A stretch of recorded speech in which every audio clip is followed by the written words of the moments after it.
من الشيطان الرجيم بسم الله الرحمن الرحيم وزكريا إذ نادى ربه رب لا تذرني فردا وأنت خير الوارثين فاستجبنا له ووهبنا له يحيى وأصلحنا له زوجه إنهم كانوا يسارعون في الخيرات ويدعوننا رغبا ورهبا وكانوا لنا خاشعين والتي أحسنت فرجها فنفخنا فيها من روحنا وجعلناها وابنها آية للعالمين إن هذه أمتكم أمة واحدة وأنا ربكم فاعبدون وتقطعوا أمرهم بينهم كل إلينا راجعون فمن يعمل من الصالحات وهو مؤمن فلا كفران لسعيه وإنا له كاتبون صدق اللہ العظیم۔ سورہ الانبیاء 21ویں سورت 17ویں پارے میں اس کا مطالعہ چل رہا ہے۔ 6 اور 7ویں رکوع کی 6 آیات تلاوت کی گئی ہیں۔ جیسا ذکر کیا گیا تھا کہ ان آیات کے ان حصے میں سورہ انبیاء اس کا نام ہے، انبیاء نبی کی جمع، تو 16 انبیاء کا ذکر آیا ہے مختلف خصوصیات کے باعث۔ وہ کہ قرآن میں 25 انبیاء کا ذکر ملتا ہے، یہاں پہ 16 کا ذکر ہے اس سورہ میں۔ اور یہاں پہ یہ بتایا گیا ہے اس میں کہ اس تمام انبیاء کرام کی دعوت توحید ایک ہی تھی، سب کی دعوت ایک تھی اور سب کی کچھ الگ الگ خصوصیات تھیں، تو اسی چیز کو بار بار بتایا جا رہا ہے۔ اور انبیاء کرام کو بھی مفسرین نے یہاں پہ 3 کیٹیگریز میں تقسیم کیا تھا، تو اس میں جو تیسری کیٹیگری ہے اس میں وہ ہے ان انبیاء کا ذکر کیا گیا ہے، یونس علیہ السلام، زکریا علیہ السلام، یحییٰ علیہ السلام، حضرت مریم و عیسیٰ علیہ السلام، ان کا ذکر کیا گیا ہے کہ وہ بہت ہی مشکل حالات میں، ناگفتہ بے حالات میں، مایوس کن حالات میں بھی کس طریقے سے اللہ تعالیٰ نے ان کی مدد کی۔ اللہ تعالیٰ جو ہے ہر چیز پہ قادر ہے، وہ یعنی اللہ ہی تعالیٰ نے قوانین فطرت بنائے ہیں، لیکن وہ ان کا خود پابند نہیں ہے، وہ ان میں تبدیلی کر سکتا، کرتا بھی ہے۔ تو یہ ان آیات میں دکھایا گیا ہے۔ اور آخر میں بتایا گیا تھا جو بڑی اہم آیت ہے، ان ہذہ امتکم امۃ واحدہ، جیسے کہ تمہاری امت ایک ہی امت ہے۔ تو یہ اس بات کا کہ امت کا تصور ایک امت، تمام انبیاء کرام ایک امت تھے۔ اب اس کی روشنی میں آپ ان آیات کا ترجمہ سماعت فرمائیں۔ اور زکریا علیہ السلام کو کہ جب اس نے اپنے رب کو پکارا کہ اے پروردگار مجھے اکیلا نہ چھوڑ، اور بہترین وارث تو ہی ہے، پس ہم نے اس کی دعا قبول کی اور اسے یحییٰ علیہ السلام عطا کیا اور اس کی بیوی کو اس کے لیے درست کر دیا۔ یہ لوگ نیکی کے کاموں میں دوڑ دھوپ کرتے تھے اور ہمیں رغبت و خوف کے ساتھ پکارتے تھے اور ہمارے آگے جھکے ہوئے تھے۔ اور وہ خاتون، وہ پاک دامن خاتون جس نے اپنی عصمت کی حفاظت کی تھی، ہم نے اس کے اندر اپنی روح سے پھونکا اور اسے اس کے بیٹے کو دنیا بھر کے لیے نشانی بنا دیا۔ یہ تمہاری امت حقیقت میں ایک ہی امت ہے اور میں تمہارا رب ہوں، بس تم میری عبادت کرو۔ مگر یہ لوگوں کی کارستانی ہے، بریکٹ میں ہے، کہ انہوں نے آپس میں اپنے دین کو ٹکڑے ٹکڑے کر ڈالا، سب کو ہماری طرف پلٹنا ہے۔ پھر جو نیک عمل کرے گا اس حال میں کہ وہ مومن ہو تو اس کے کام کی ناقدری نہ ہوگی، اور اسے ہم لکھ رہے ہیں۔ تو جیسا کہ ابھی عرض کیا گیا تھا کہ حضرت یونس علیہ السلام کا ذکر پچھلی درس میں آیا تھا، پچھلے آیتوں میں، آج حضرت زکریا علیہ السلام سے شروع ہو رہا ہے۔ یہ جو انبیاء کرام ہیں یہ بنی اسرائیل کے انبیاء کرام ہیں، حضرت محمد صلی اللہ علیہ وسلم کے علاوہ جو زیادہ تر اس میں انبیاء کا ذکر جو کیا گیا، دوسرے بھی ہیں، تو ان میں سے ہماری تفاسیر میں ان کے بارے میں کچھ جو تفصیلات ملتی ہیں تو لوگوں نے انہی روایتوں سے لیا ہے، روایتوں نہیں بلکہ ان کی کتابوں سے۔ اور یہ آپ بات یاد رکھیں کہ جو ہے جیسا کہ میں اکثر عرض کرتا ہوں، سب جانتے ہیں کہ دنیا کی سب سے بڑی آبادی اگر کسی کوئی کہے کہ وہ مذہب کیا ہے، وہ عیسائیت کو بتاتی ہے۔ یہود تو ذرا سا کرنے کے لیے انہوں نے اپنے دین میں اپنی کتابوں میں بہت تحریف کی ہے، قرآن پاک واحد کتاب ہے، اللہ کی آخری کتاب، اور اسی کو اللہ تعالیٰ نے کہا ہے کہ ہم ہی نے اس کو انا نحن نزلنا الذکر وانا لہ لحافظون، ہم ہی نے اس کو نازل کیا ہے اور ہم ہی اس کی حفاظت کرنے والے ہیں، کریں گے، قیامت تک کر رہا ہے وہ یہ۔ تو اس کے بارے میں ہم سب جانتے ہیں، تفصیل کا موقع نہیں ہے، کہ وہ قرآن پاک جو اللہ کے نبی صلی اللہ علیہ وسلم پہ نازل ہوا تھا، وہی قرآن پاک ہمارے سامنے موجود ہے۔ اس کے برخلاف جو یہود اور نصارہ کے وہاں عیسائیوں کی بڑی تعداد ہے، تقریباً 225 کروڑ پائے جاتے ہیں، انہوں نے اپنی کتابوں میں بہت ساری تحریفات کی ہیں، سو مچ سو کہ سب سے پہلی جو کتاب یہودیوں کی نیو ٹیسٹمنٹ لکھی گئی ہے وہ 50 عیسوی میں، حضرت عیسیٰ اسلام کے 50 سال بعد، اور اپنی اصلی زبان میں نہیں لکھی گئی۔ حضرت عیسیٰ اسلام آرامی بولتے تھے، آرامی زبان، وہ لکھی گئی گریک زبان میں۔ تو آپ سمجھ سکتے ہیں اس میں کیا کیا ترمیمات ہوئی ہو گئی ہوں گی وہ۔ پھر انہوں نے بعد میں اس لیے ذکر کر رہا ہوں، اس کا وہ ہے کہ حضرت زکریا علیہ السلام کون تھے، حضرت مریم علیہ السلام کون تھی، اسی تعلق سے میں نے یہ ذکر کیا ہے، کوئی غیر ضروری بات نہیں کہی جا رہی ہے۔ تو انہوں نے بعد میں تحریفات بہت ساری کی ہیں، چنانچہ حضرت زکریا علیہ السلام کی بیوی حضرت یشبا کا نام لیا گیا ہمارے مفسرین نے، اور الیزابیتھ نام آتا ہے دوسری جگہوں پہ۔ وہ کون تھی حضرت مریم علیہ السلام کی؟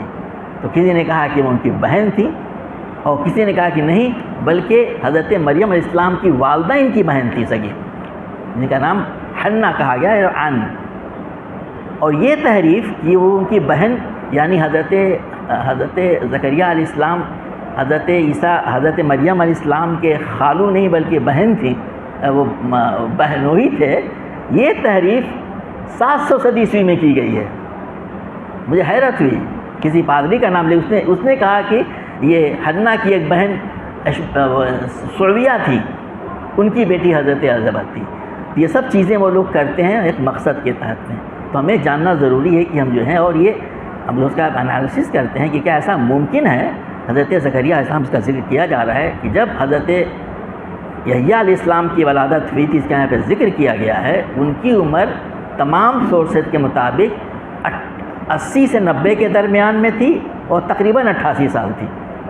88 سال کی عمر آپ کی بتائی جاتی ہے۔ حضرت یحییٰ علیہ السلام پیدا، کون سی عمر ہوتی ہے یہ؟ تو کیا ان کی بیوی کتنی بانجھ تھی؟ وہ بانجھپن کی عمر، اور وہ کافی بوڑھی تھی، انہوں نے خود کہا ہے سورہ آل عمران میں، بوڑھی ہو چکی ہے وہ، اور بانجھ بھی ہے وہ۔ ان کی عمر 60 سے تجاوز رہی ہوگی، 70 کے تجاوز رہی ہوگی۔ تو کیا حضرت مریم کی بہن ہو سکتی ہو سکی؟ مجھے آج کوشش کی جا رہی تھی، تو یہ میں نے اس لیے بتا دیا تھا کہ یہ کنفیوژن کریٹ کر کے یہ لوگ کہنا یہ چاہیں گے مستشرقین کہ قرآن جو ہے نعوذ باللہ یہ بائبل سے مستعار لیتا ہے، اس میں اپنا اضافہ کر دیا کرتا ہے، حالانکہ بات بالکل گوندی ہے۔ قرآن پاک میں جو باتیں بیان کی گئی ہیں بالکل لاجیکل ہوتی، حق وہی ہے، اللہ تعالیٰ کی طرف سے ہمارا یقین ہے، اور بالکل لاجیکل ہے وہ۔ اب یہاں پہ کہا جا رہا ہے حضرت زکریا علیہ السلام کے بارے میں، تو میں نے جیسے بتایا تھا کہ حضرت زکریا علیہ السلام کے والد کا نام جو ہے باخ لکھا ہوا ہے ان کے وہاں، ہمارے وہاں ان کو گیا ہے کہ ان کا نام جو ہے وہ یہ لیا گیا ہے ابیا، حضرت ابیا لیا گیا ہے۔ حضرت مریم علیہ السلام کی والدہ حضرت حنا، ان کے والد کا نام یعقوب لیا گیا ہے کہنے کے لیے۔ تو سورہ آل عمران میں اور سورہ مریم میں اس کی بڑی تفصیل ہے، وہاں پہ تفصیل میں بتایا گیا تھا حضرت مریم علیہ السلام کی تفصیل وہاں پہ آتی ہے کہ جب وہ پیدا ہوئیں تو ان کی والدہ نے ان کو جو ہے ان میں یعنی معبد میں ان کی خدمت کے لیے ان کو دے دیا، انہوں نے نظر مانگی تھی کہ بیٹا ہوگا وہ خدمت کرے گا، لیکن بیٹا نہیں بیٹی ہوا، تفصیل ملتی ہے وہاں پہ۔ اور یہ بھی لکھا قرآن پاک میں سورہ آل عمران میں کہ حضرت زکریا علیہ السلام اس کی دیکھ بھال کے لیے، نگہداشت کے لیے معمور کیا گیا، یہ قرآن پاک میں کہا گیا ہے۔ وہ ظاہر ہے کہ وہ بہت ہی بزرگ رہے ہوں گے، وہ خالو تھے، ایسا میں نے ابھی آپ کو بتایا تھا۔ وہ جب وہ حضرت سورہ مریم میں اس کا ذکر ملتا ہے، سورہ آل عمران میں اس کا ذکر ملتا ہے کہ جب بھی آپ وہاں جاتے تھے دیکھتے تھے کہ طرح طرح کی چیزیں کھانے پینے کی پائی جاتی ہیں، رزق کا استعمال کیا گیا ہے، بے موسم کی، آج ہر چیز ہر جگہ ملتی ہے، لیکن جس زمانے کی بات ہو رہی ہے تقریباً جو ہے وہ 3000 سال قبل کی، اس زمانے میں یہ معاملہ نہیں تھا کہ معلوم ہے کہ بے موسم کی چیزیں مل رہی، بہت ساری مل رہی ہیں، تو کہاں سے آیا تیرے پاس؟ آپ فرماتے اللہ تعالیٰ کی طرف سے ہی ہے۔ اس وقت آپ نے اللہ تعالیٰ سے مستقل دعا کرتے رہے ہوں گے ایک اولاد کے لیے، تو ان کے دعا کا ذکر کیا گیا ہے قرآن میں دوسری جگہوں پہ، اور آپ دعا یہ کرتے ہیں یہ جس کی تفصیل سورہ آل عمران میں ملتی ہے، کیونکہ یہی دعا آپ نے یہاں بھی کیا ہے۔ ہنالک دعا زکریا ربہ قال رب ہب لی من لدنک ذریۃ طیبۃ انک سمیع الدعاء۔ یہ حال دیکھ کر حضرت مریم علیہ السلام کو دیکھ کر کے معبد میں زکریا علیہ السلام نے اپنے رب کو پکارا، پروردگار اپنی قدرت سے مجھے نیک اولاد عطا کر، تو ہی دعا سننے والا ہے۔ یہ آپ نے وہاں پہ دعا کی۔ آپ چاہتے تھے کہ ایسے ہی بیٹا میرا کوئی ہوتا۔ اچھا، یہ وراثت کے لیے نہیں تھا مفسرین نے لکھا، بلکہ چاہتے تھے، تفسیروں میں ملتا ہے کہ آپ کے خاندان میں دوسرے لوگ تھے جو بڑی کم خرابیاں آ گئی تھیں کہ سب جو ہے دین سے بے پرواہ ہو گئے تھے۔ صرف حضرت زکریا علیہ السلام اور آپ حضرت ہارون علیہ السلام کی نسل سے تھے۔ یہ اور ان کے خانوادے کے چند لوگ تھے وہ دین کی صحیح خدمت کرتے تھے، باقی لوگ سب جو ہے کہتے کہ بے عمل قسم کے تھے۔ تو آپ کی جو ہے دعا کا مقصد یہ تھا کہ یہ جو ہماری دینی وراثت ہے آل یعقوب کی، یہ ہمارے بعد بھی چلتی رہے۔ اس کے لیے ایک وارث چاہتے تھے، ایک ایسا کوئی اللہ وارث کر دے۔ تو اسی کی طرف یہاں پہ اشارہ کیا گیا ہے کہ اور یہاں پہ بھی اسی بات کو دوسرے انداز میں کہا گیا ہے کہ آپ نے دعا کیا کہ اللہ تعالیٰ نے جو ہے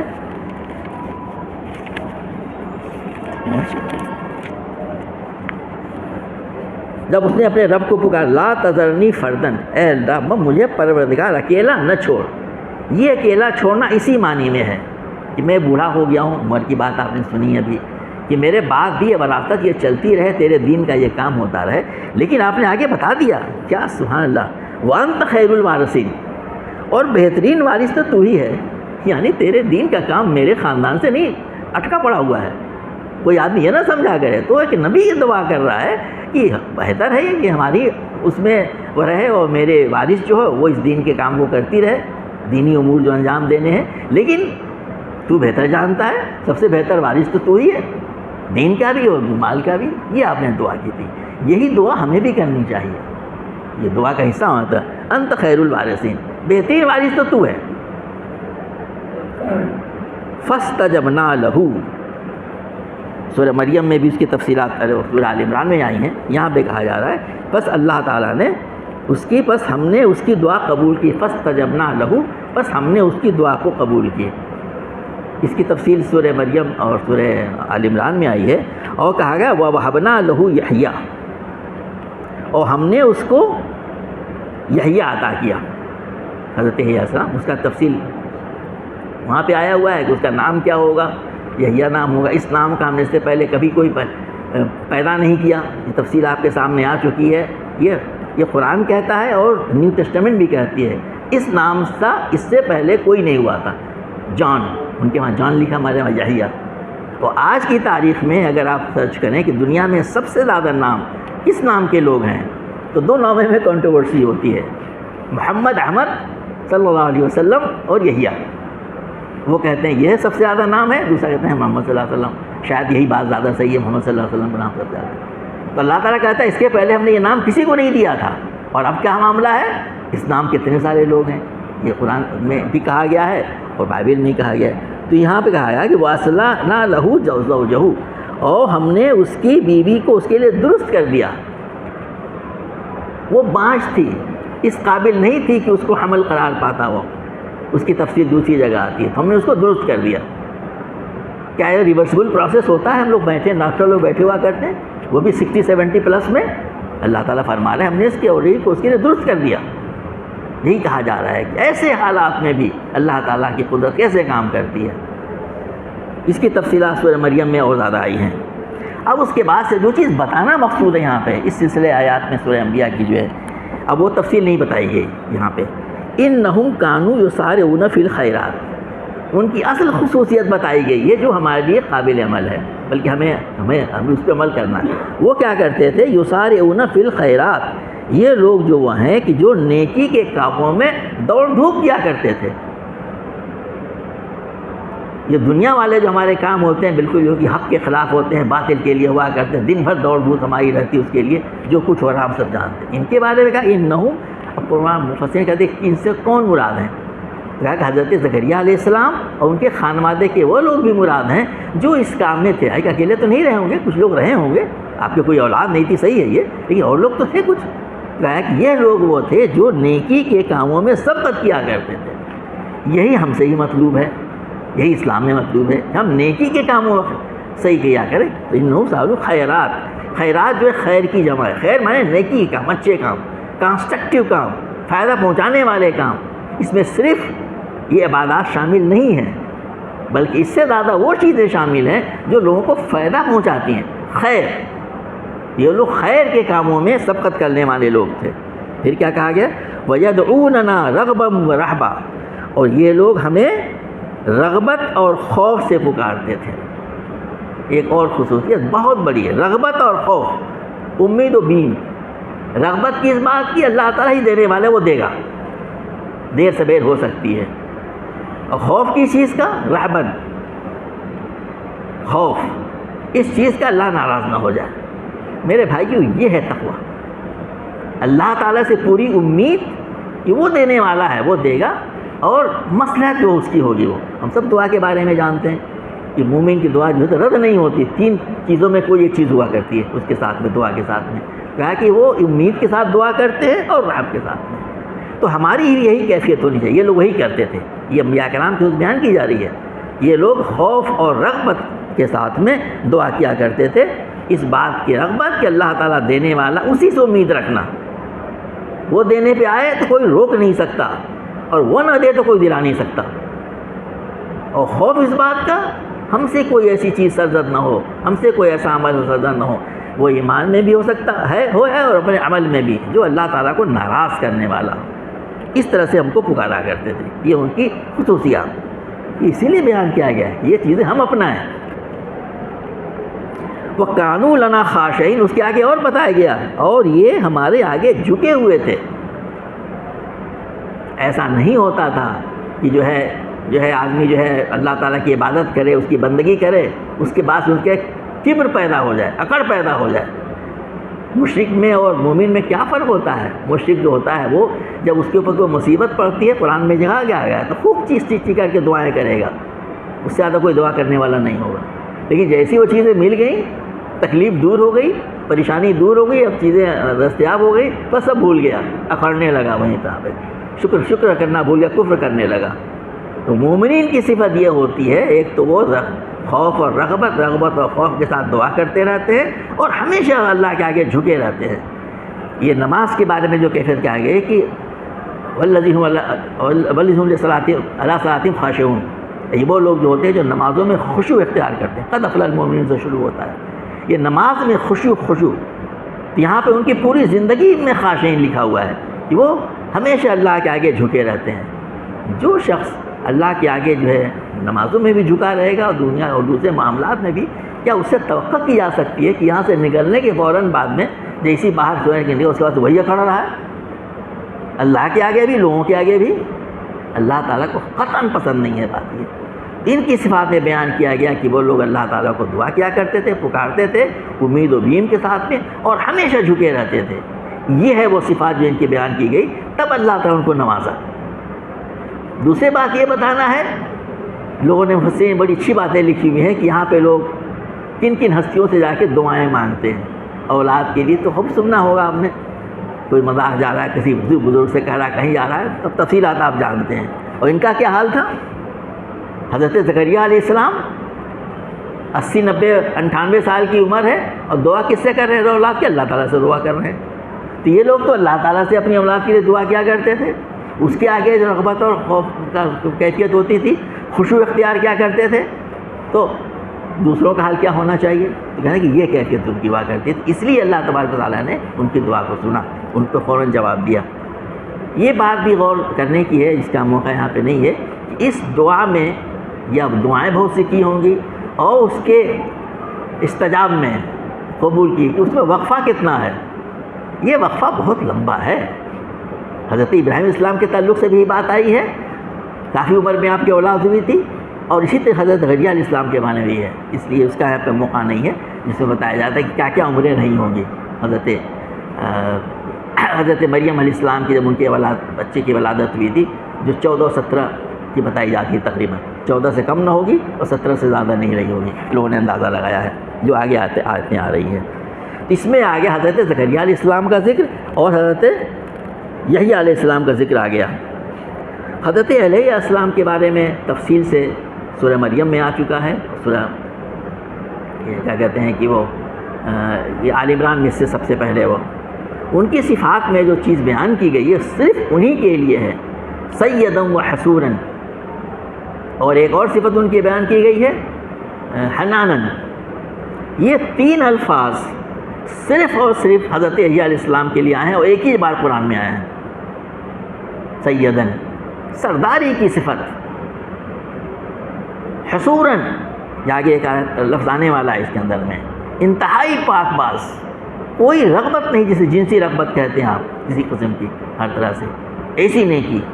اور حناناً، انتہائی شفقت، رحم دلی کوٹ کوٹ کے بھری ہوئی، مامتا لوگوں نے ترجمہ اس کا کیا ہے. یہ حضرت عیسی علیہ السلام کے بارے میں کہا گیا.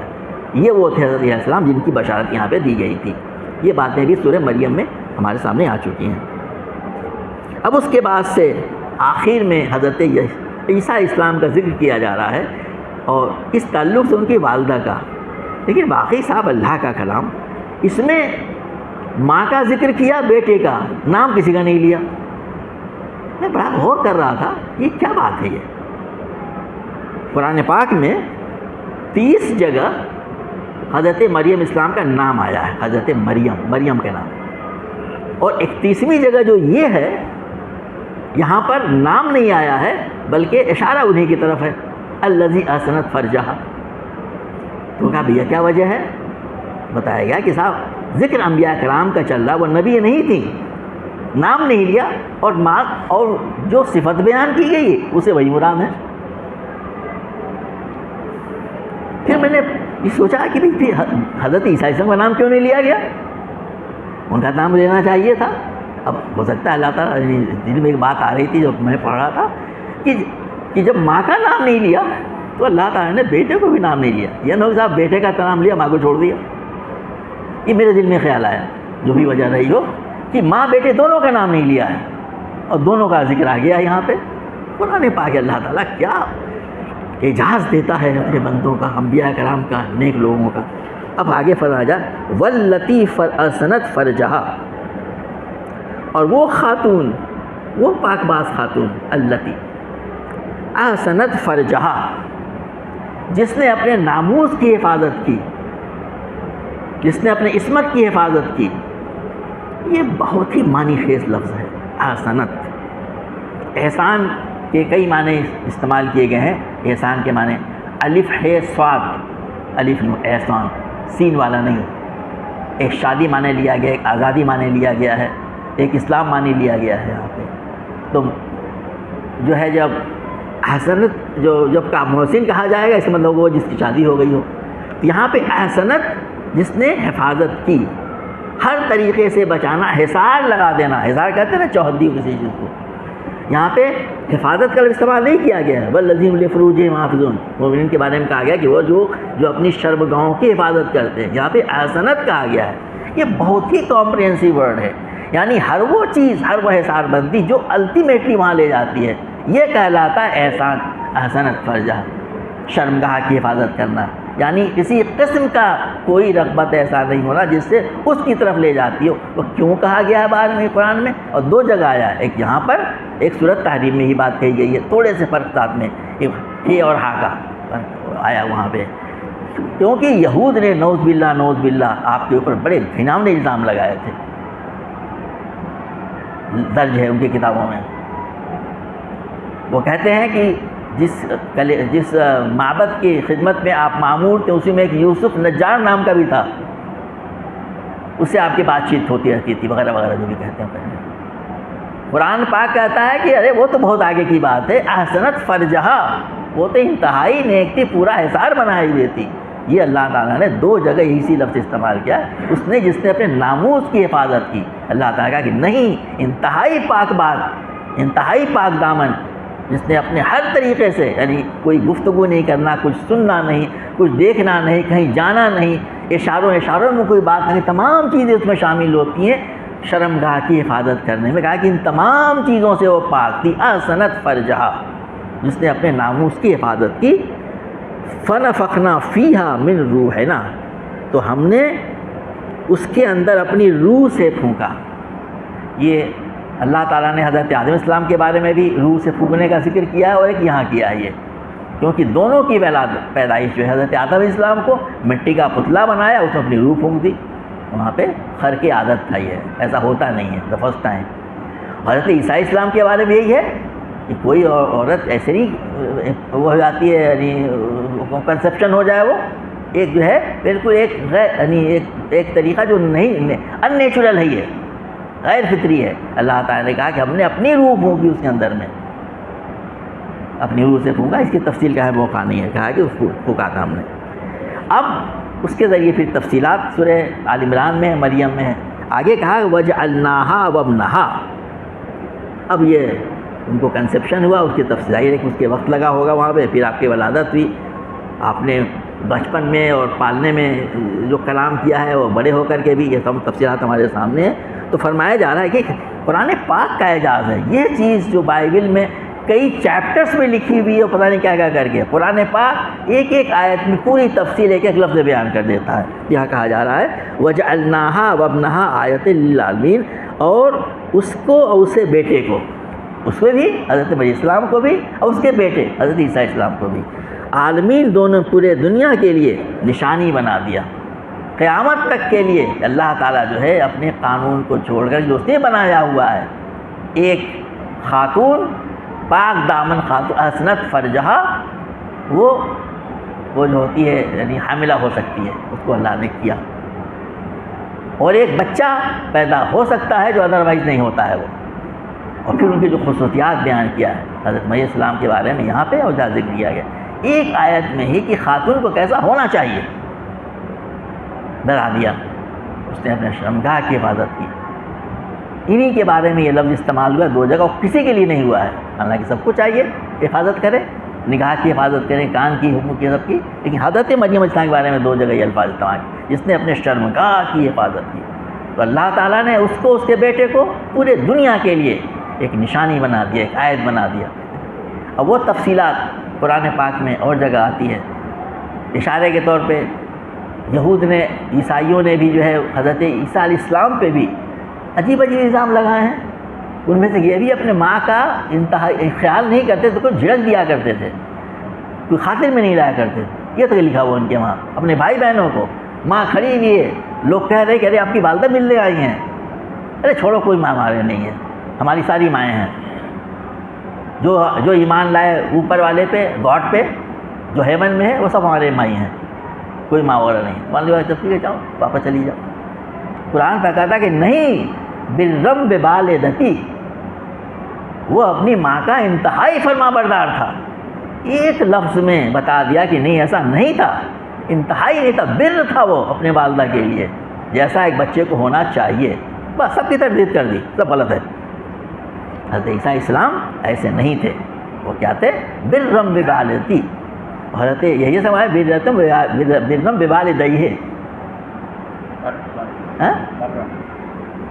برم بوالدیہ، برم بوالدیہ، برم بوالدیہ، وہ اپنے والدین کا انتہائی فرما بردار تھا، وہ برم بوالدہ اور برم بوالدتی، یہاں ان کے لکھا ہے، میں اپنی ماں، اپنے ان کے منہ سے کہا میں والدتی، ایک کا ذکر کیا والدتی، اپنی ماں کے لیے، کیونکہ اکیلے ماں تھی ان کی، وہ اس میں پوری تعریف ان کی آ گئی۔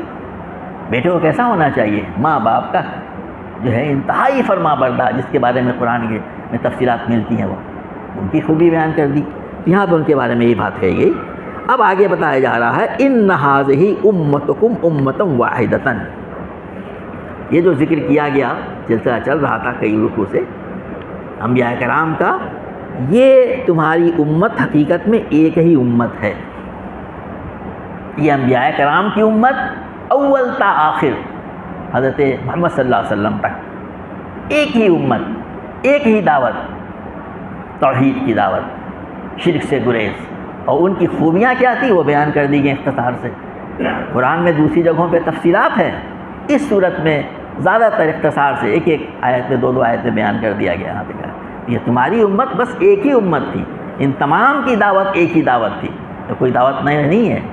یاد رہے اس کے اولین مخاطب کون ہیں؟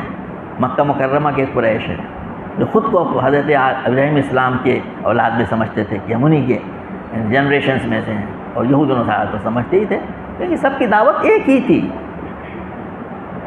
وہ کیا دعوت تھی تو آگے بتائی گئی ہے اس میں.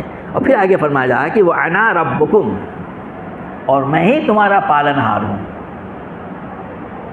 تو جو پالنہار ہمارا ہے، جو ہمارا رب ہے، جو ہمارا خالق ہے، جو رازق ہے، وہی ہمارا حاکم بھی ہے، وہی ہمارا مالک بھی ہے، وہی مالک یوم الدین ہے. ایک لفظ میں بیان کر دیا فاعبدون، بس تم میری عبادت کرو. یہاں پر بھی عبادت اپنے مسیح معنوں میں استعمال کیا گیا ہے. اس میں یہ ہماری جو 4 عبادتیں ہیں فرض، نماز، روزہ، حج و زکوٰۃ، یہ تو شامل ہے ہی. اس کے علاوہ تمام کی تمام بندگی، اللہ کیا چاہتا ہے وہ کرنا، وہ بندگی، اور اس کے رسول صاحب کیا چاہتے ہیں آپ نے اس کی تشریح کی ہے. اور کس چیز سے منع کیا ہے، کس چیز سے ناراض ہوتا ہے. ابھی انبیاء کرام کے بارے میں کہا گیا اس چیز سے رک جانا، اللہ تعالیٰ ناراض نہ ہو جائے. وہ تمام کی تمام چیزیں عبادت میں شامل ہیں. اور کیا چاہتا ہے، اللہ کا حق ادا کرو اور بندوں کے حقوق اللہ، یہ روزہ نماز جو ہے، اور دوسرے جو اس کے ذکر ہے. حقوق العباد میں زیادہ تفصیلات آتی ہیں. ان تمام چیزوں کو کرنا کہا جا رہا ہے کہ فاعبدون، تو وقت تم اللہ کی بندگی کرو. یعنی وہ جو مراسم عبودیت ہے وہ بھی، اور وہ جو چیزیں چاہتا ہے تم سے کرنے کے لیے، جس کا عملی نمونہ نبی کے صلی اللہ علیہ وسلم دکھا گئے ہیں، وہ کرنے والا. اسی کے بارے میں کہا کہ فاعبدون، بس تم میری بندگی کرو. وہ تفصیل اللہ کے نبی صلی اللہ علیہ وسلم بتائیں گے جو ہمیں سنتوں میں جو موجود ہے. لیکن ہوا کیا؟ وَتَقَطَّعُوا أَمْرَهُمْ بَيْنَهُمْ، لوگوں کی کارستانی کو انہوں نے آپس میں اپنے دین کو ٹکڑے ٹکڑے کر ڈالا. یہ بڑی اہم بات کہی گئی ہے. تمام انبیاء کرام حضرت آدم علیہ السلام سے لے کر حضرت محمد صلی اللہ علیہ وسلم تک سب ایک ہی دین لائے. شریعتوں میں جو فرق تھوڑا بہت پایا جاتا ہے وہ حالات کے لحاظ سے تھا. وہ بنیادی عقائد میں وہ فرق نہیں تھا، کوئی توحید ہی تھا، وہ رسالت آخرت. جو فرق تھے وہ ان کے حالات کے حساب سے، ڈیولپمنٹ کے حساب سے. آپ سب جانتے ہیں کہ جس تیزی سے ڈیولپمنٹ پیچھے 50 70 یا 200 سال میں ہوا ہے، اس سے پہلے ہزاروں ہزار سال تک کیا تھا؟ وہی آمد و رفت کے ذرائع، وہی رہنے کے طریقے، وہی تمام باتیں تمام ہوتی تھی. نبی کریم صلی اللہ علیہ وسلم کی بعثت کے بعد سے دنیا جو ہے ترقی کے اس مقام پہ پہنچ چکی تھی. اس کے بعد سے تبدیلیاں دوسری قسم کی ڈیولپمنٹ والی، انسانی فکر وغیرہ کی تبدیلی کچھ نہیں پائی جاتی. تمام کی تمام بالکل وہی چیزیں ہیں. آخری نبی کریم صلی اللہ علیہ وسلم ہے. تو لوگوں نے دین میں ٹکڑے ٹکڑے کر ڈالا. ایک چیز کوئی لے لیا، اسی کو لے کے بیٹھ گیا، بس یہی ہم ہیں کرنے لگے. اور کیسی کیسی خون ریز جنگیں ان کے اندر ہوئی ہیں. یہود و نصارہ کے وہاں سینکڑوں فرقے پائے جاتے تھے، ان کے اندر قتل و غارت گری ہوا کرتے تھے. اب کہیں سنتے ہیں سب چیزوں کو آپ؟ اب یہ کام ہم سب نے لے لیا. تو کہا جا رہا ہے کہ لوگوں نے دین کو ٹکڑے ٹکڑے کر ڈالا. یہ ان کی کارستانی تھی. اللہ تعالیٰ ایسا نہیں کیا تھا. انبیاء کرام صاحب ایک ہی دعوت لے کے آئے تھے، ان میں کوئی تفریق نہیں تھی، سب ایک ہی دعوت لے کے آئے تھے. اب آگے کہا جا رہا ہے، قرآن نے دوسری جگہ تفصیل سے کہا گیا ایک ہی لفظ چھوٹے سے فقرے میں، اور کل الینا راجعون، اور سب کو ہماری طرف پلٹنا ہے. تو دنیا میں بہتر ہے کہ اس کے ذریعے سے سنت حدیث قرآن حدیث کے ذریعے سے اپنے معاملات کو طے کر لیں، صحیح کیا ہے، کیا ہونا چاہیے، اور نہیں تو پلٹنا ہماری ہی طرف ہے، وہاں فیصلہ ہو جائے گا. یہ قرآن میں دوسری وہی بات کہی گئی ہے.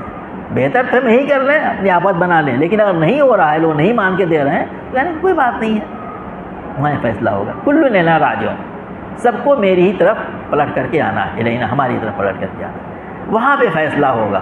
آخرت ہمارے ایمان کا بنیادی عقیدہ میں سے ہے. اللہ کے آگے کھڑا ہونا، یہ قرآن کی آیت کا لفظ ہے. یہ آیت اللہ کے آگے کھڑا ہونا، کھڑا کس لیے ہونا ہوتا ہے؟ جواب دہی، اکاؤنٹیبلٹی. وہاں پہ سارے فیصلے ہو جایا کریں گے. تو جب آدمی یہ ذہن میں رکھے کہ تمام انبیاء کرام کی دعوت ایک ہی تھی، توحید ساتھ آخرت کی تفصیلات ملتی ہیں، اور دین میں ٹکڑے ٹکڑے نہیں ہونا ہے، فرقے فرقے نہیں بن جانا ہے. وَلَا تَنَازَعُوا فَتَفْشَلُوا وَتَذْهَبَ رِيحُكُمْ، قرآن میں کہا گیا سورہ انفال میں. تو یہ اس کا نتیجہ کیا ہونا ہے سب دیکھ رہے ہیں. تو کہا ہے کہ نہیں مانتے، کل الینا راجعون. اب آگے کہا جا رہا ہے عمل کی طرف ہے، فمن یعمل من الصالحات،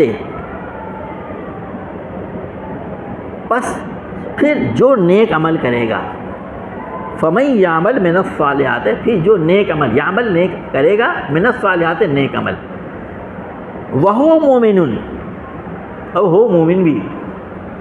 قرآن پاک میں ایمان اور عمل کو ساتھ رکھا گیا۔ ابھی آج مغرب کی نماز میں سورہ عصر پڑھی گئی دوسری رکعت میں، إِلَّا الَّذِينَ آمَنُوا وَعَمِلُوا الصَّالِحَاتِ، سوائے اس کے جو ایمان لائے اور عمل صالح کیے۔ عمل صالح ابھی اس کا ذکر کیا گیا، ہر وہ چیز جو اللہ تعالیٰ اور اس کے نبی صلی اللہ علیہ وسلم نے بتائی ہے کرنے کو، اس کو کرنا، خیرات میں بڑھنا، اور جس چیزوں سے روکا ہے اسے رک جانا، وہ بھی اس میں شامل ہیں، وہ کرے، لیکن ایمان کی بنیاد پر۔ آدمی ایسے ہی جو ہے فلانتھروپی کا کام کرے، اللہ پہ ایمان نہ لائے، آخرت کو نہ مانے، کچھ نہیں ہونا ہے، نہیں۔ عمل صالح جو ہے دین کا جو عمارت ہے، اس میں عمل صالح جو ہے وہ اس کے اوپر کی چیز ہے، اور ایمان بنیاد ہے۔ کیا بغیر بنیاد کے کوئی عمارت کھڑی ہو سکتی ہے؟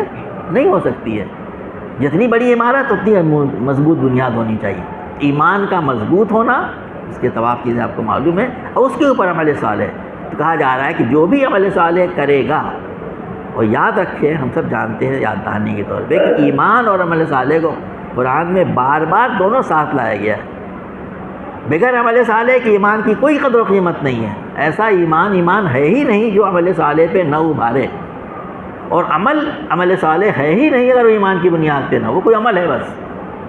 بہت سے لوگ کیا کرتے ہیں، تھک ہار کے بیٹھ جاتے ہیں، لیکن اگر ایمان ہے اللہ تعالیٰ اجر دے گا۔ دنیا میں کوئی نہ مانے، کوئی اپریشیٹ نہ کرے، کوئی تھینک یو نہ کہے، نو پرابلم، اللہ تعالیٰ کرے گا۔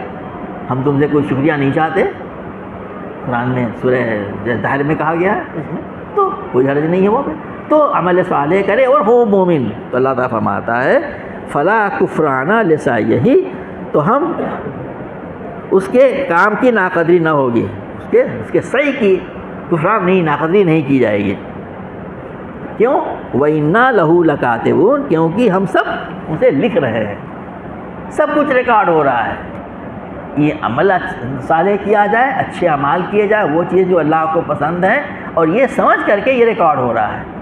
اس لیے نہیں دکھانے کے لیے کہ چھوٹی موٹی خیر بھی کیا ہے تو کیمرے میں آ جائے، تشہیر میں آ جائے، کل کے اخبار میں آ جائے، نتھنگ لائک دیٹ۔ اِنَّا لَهُ لَكَاتِبُونَ، ہم سب لکھ رہے ہیں۔ کیا جی؟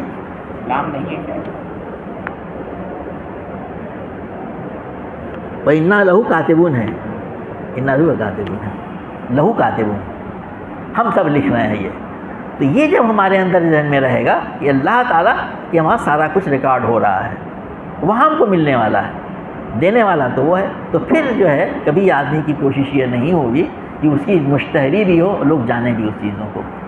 تو یہ ہے انبیاء کرام کی وہ دعوت جو تمام انبیاء کی ایک لیے الانبیاء جیسا اس کا نام کہا گیا، 16 انبیاء کا یہاں پہ ذکر کیا گیا۔ اب اس کے بعد جو آیتیں آئیں گی، اگلے سبوں میں آئیں گی، وہ اس میں اس کا خلاصہ کے طور پہ آئے گا۔